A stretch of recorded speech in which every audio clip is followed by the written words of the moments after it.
Okay. नमस्कार आप सभी परिजनों को। आप देख रहे हैं पर्यावरण रक्षा संकल्प यात्रा। व्यक्ति विशेष श्री धर्मवीर आनंद पांडे। जैसा कि आप सभी पूर्व से जानते ही हैं, बराबर मैं आपको रोजगार मेला से संबंधित अपडेट देता रहा हूं और कुछ ऐसे तथ्य के विषय में बताता रहा हूं जो तथ्य आपके लिए ज़रूरी होते हैं, युवाओं के लिए ज़रूरी होते हैं, समाज के लिए ज़रूरी होते हैं। जी हाँ, हो रही थी रोजगार मेले की बात। मैंने कहा इंतजार खत्म हो जाएगा और वो होगा जो ऐतिहासिक होगा। जी, हुआ भी वही। पूरा दिन बीत चुका है।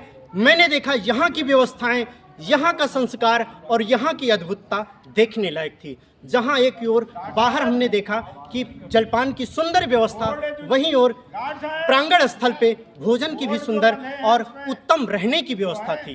पूरा दिन कई महीनों से जिन्होंने रात दिन एक करके इस संकल्प को साकार करने का बीड़ा उठाया था, वो धर्मवीर हमारे आदरणीय भ्राता, हमारे आदर्श श्री आनंद पांडे जी हमारे साथ हैं। जी भैया, कैसे आपने ये मुहिम कैसे उठाई और किस तरीके से आपने कितनी मेहनत के साथ इसको साकार किया?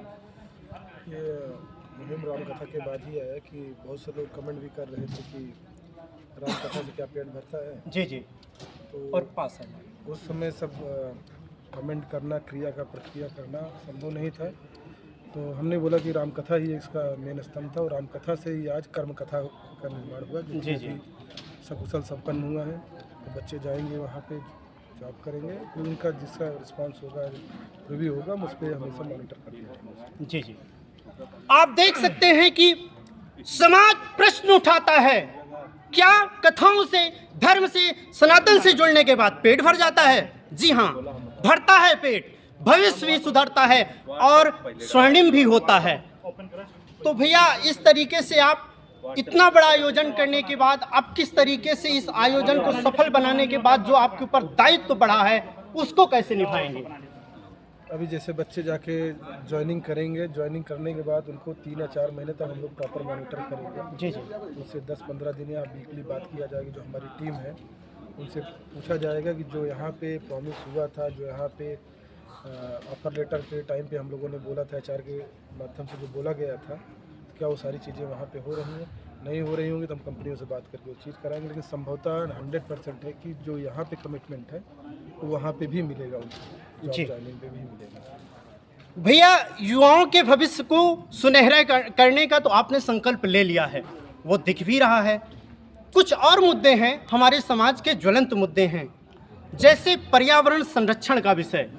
आने वाले समय में बारिश का मौसम आ रहा है। चूँकि हम एक पर्यावरण यात्री हैं, साइकिल से हजारों किलोमीटर हमने यात्राएं की है, तो आपसे हम आज एक वादा करवाना चाहते हैं कि आप पर्यावरण के लिए क्या संकल्प ले रहे हैं?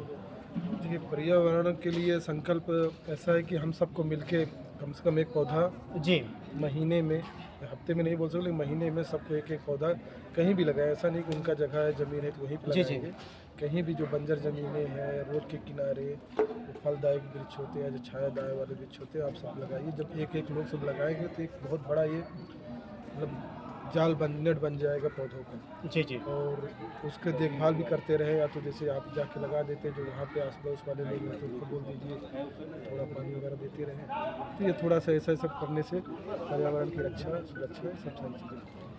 भैया, व्यक्तिगत मैं आपके विषय में तो आपका प्रिय होने के नाते सब कुछ जानता हूँ, लेकिन हमारे सोशल मीडिया परिवार पर लोग प्रश्न करते हैं कि आखिर आदरणीय धर्मवीर भैया का क्या मिशन है, क्या संकल्प है? हर जगह एक, सीधे शब्दों में कहा जाए तो एक पैर प्रतापगढ़ में, प्रयागराज में, लखनऊ में और एक पैर बम्बई में रहता है। ये कैसे संभव हो पाता है? नहीं, ये सब जी, ये समाज सेवा ही चल रहा है। यानी हमारे कहने का मतलब भैया, आप अपनी कर्म भूमि पर भी सक्रिय रहते हैं और जन्मभूमि पर भी, चाहे बेटियों की का विवाह हो, चाहे अन्य धार्मिक कार्य हो, कैसे संभव कर पाते हैं? इन सबको कैसे आप मैनेज करते हैं? देखिए, जिम्मेदारियां तो हैं ही हैं, व्यस्तता भी रहती है और परेशानियां भी रहती हैं। मुंबई से आना जाना होता है जी प्रयागराज के लिए, और यहाँ पे भी 2-3 दिन यहाँ रुके, फिर उसके बाद फिर मुंबई जाना होता है। ये है कि समाज का और वहाँ पे भी दोनों जगह कर्तव्य है हमारा, और उसको बहुत निष्ठा से निभा रहे हैं। जब तक राघव सरकार की कृपा है, चला रहे हैं। जी जी। कब तक करवाते हैं क्या क्या।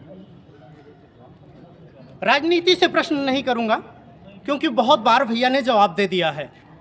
जवाब भैया का कुछ भी रहे, लेकिन हम लोगों की एक ही जिद रहती है कि जो सेवा करे, जो धर्म करे, जो सत्य के रास्ते पर रहे, उसको हर जगह आगे रहना ही होगा, चाहे वो राजनीति में हो, चाहे धर्म नीति में हो, चाहे सेवा नीति में हो।